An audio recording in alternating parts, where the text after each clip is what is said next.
Hello friends, সবাই কেমন আছেন? আশা করি সবাই অনেক বেশি ভালো আছেন। আমিও ভালো আছি। তো আজকে আমরা যাচ্ছি আমার বোনের বাড়িতে। তো বোনের বাড়িতে যাওয়ার মেইন উদ্দেশ্য ছিল না।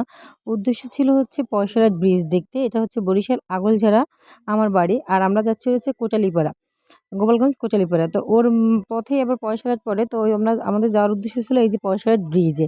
কিন্তু এসে দেখি কেউই নেই। তারপর আর ভালো লাগলো না। পরে বললাম যে চলো আমরা ইসে যাই, আমার দিদির বাড়িতে। তো আজকে হঠাৎ করেই আবার অনেকে ভাবতে পারে যে এতদিন তো বরিশালের ভাষা দিছে, তো উনি আবার কেন এর শুদ্ধ ভাষা দিল। তো এটা আমার ভালো লাগলো, এই কারণে একটু দিলাম। যদি ভালো লাগে অবশ্যই কমেন্ট করে জানাবেন। আর কোন ভাষাটা ভালো লাগে, এই ভাষাটা নাকি বরিশালের ভাষাটা ভালো লাগে, সবাই কমেন্ট করে জানাবেন।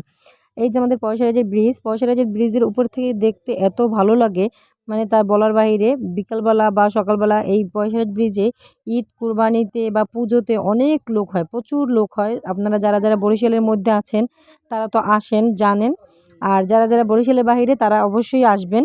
আর এইখানে ফুচকা চটপটি এগুলো মানে পুরা লোভনীয়। যে যে না খাবেন সে বুঝবেন না। আর যারা তো খেয়েছেন তো তারা তো খেয়েছেনই। তো এই যে আমার দিদির বাড়ির রাস্তা থেকে আমরা প্রায় চলে আসছি ওদের বাড়িতে। তো এসে এই যে আমার জামাইবাবু দাঁড়ানো, যে আমার ছেলেকে নিয়ে দাঁড়িয়ে আছে, বললে তোরা। আর আমার দিদি তো দেখে পুরো অবাক, বলতেছে কী রে তোরা হঠাৎ করে। পরে আমি আবার বললাম যে কেন আসতে পারি না। এই যে আমার দিদির ছেলে, ও আবার ঘুমানো ছিল।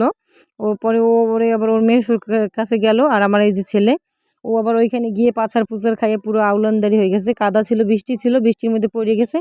পরে ওর এই ভাইয়ের জামা পরে আবার আসছে। তো আমরা ওইখান থেকে কতক্ষণ ছিলাম, ঘন্টাখানিক ছিলাম। ছিয়ে ওইখান থেকে আবার চলে আসছি যে কোটালীপাড়া ক্যাফে 71 বলে একটা জায়গা আছে আর রেস্টুরেন্ট, ওইখানে এসে এই যে আমরা একটু কিছু খাবার দাবার খাইলাম।